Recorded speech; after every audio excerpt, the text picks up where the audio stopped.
नमस्कार, मैं डॉक्टर शालिनी द्विवेदी आप सभी के समक्ष प्रस्तुत हूँ अपना अगला विषय लेकर। आज का विषय काव्यशास्त्र से संबंधित है। भारतीय काव्यशास्त्र के अंतर्गत शब्द शक्ति क्या होती है, इसके बारे में मैं बताने जा रही हूँ। शब्द शक्ति को जानने से पहले जान लेते हैं कि शब्द क्या होता है। शब्द किसे कहते हैं? शब्द वह सार्थक ध्वनि समूह है जिसे हम सुनते हैं। अर्थ की दृष्टि से यह भाषा की लघुतम इकाई होता है और इसका स्वतंत्र रूप में प्रयोग होता है। अर्थ, शब्द का अर्थ। शब्द को सुनकर अर्थ का बोध होता है, अतः शब्द अर्थ का बोध कराने वाला अर्थात बोधक और अर्थ बोध्य, दोनों में बोध्य बोधक का संबंध है। शब्द अर्थ का बोध कराने वाला अर्थात बोधक और अर्थ बोध्य, दोनों में बोधक बोध्य बोध्य बोधक संबंध है। शब्द का कोई निश्चित और नित्य अर्थ नहीं होता। अर्थ का निर्धारण अनेक बातों के आधार पर होता है। वक्ता, श्रोता, देश, काल, चेष्टा, अन्य सन्निधि यानी कि तीसरे व्यक्ति की उपस्थिति, प्रकरण अर्थात बोलने का प्रसंग, इन सभी बातों का ध्यान रखकर अर्थ ग्रहण किया जाता है।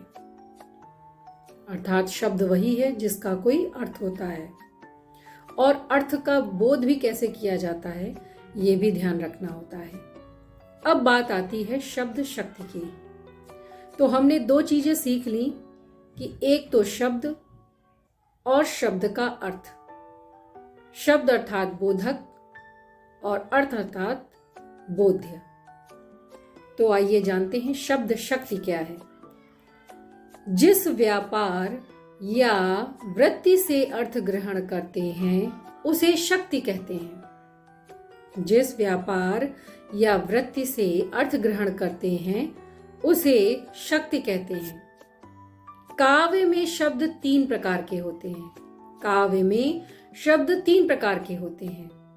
पहला वाचक, दूसरा लक्षक, तीसरा व्यंजक।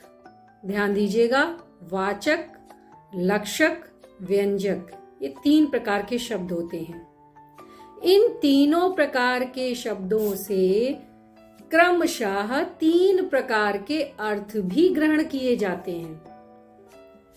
तो पहला था वाचक।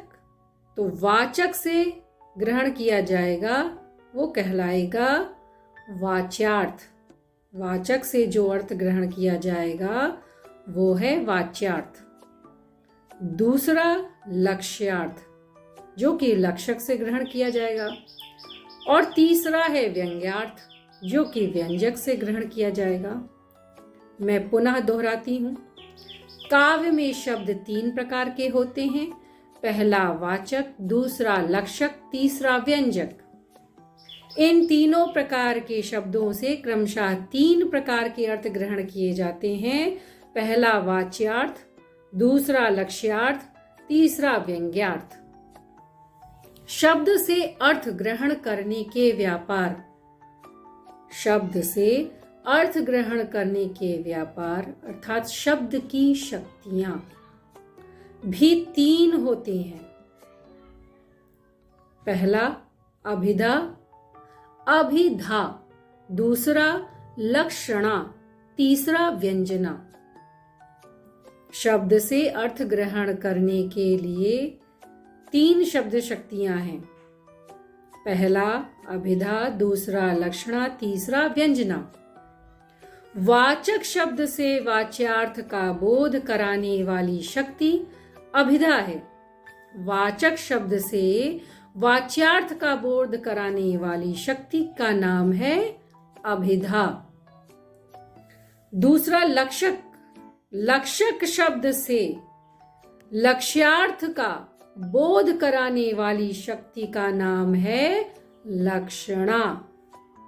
व्यंजक शब्द से व्यंग्यार्थ का बोध कराने वाली शक्ति का नाम है व्यंजना। अर्थ कार्य है, अर्थ कार्य है, शब्द शक्तियां व्यापार हैं। कारण जिसके द्वारा कार्य संपादन करता है, और कारण कौन है? शब्द। तो शब्द कारण है, अर्थ कार्य है, शब्द शक्तियां व्यापार हैं।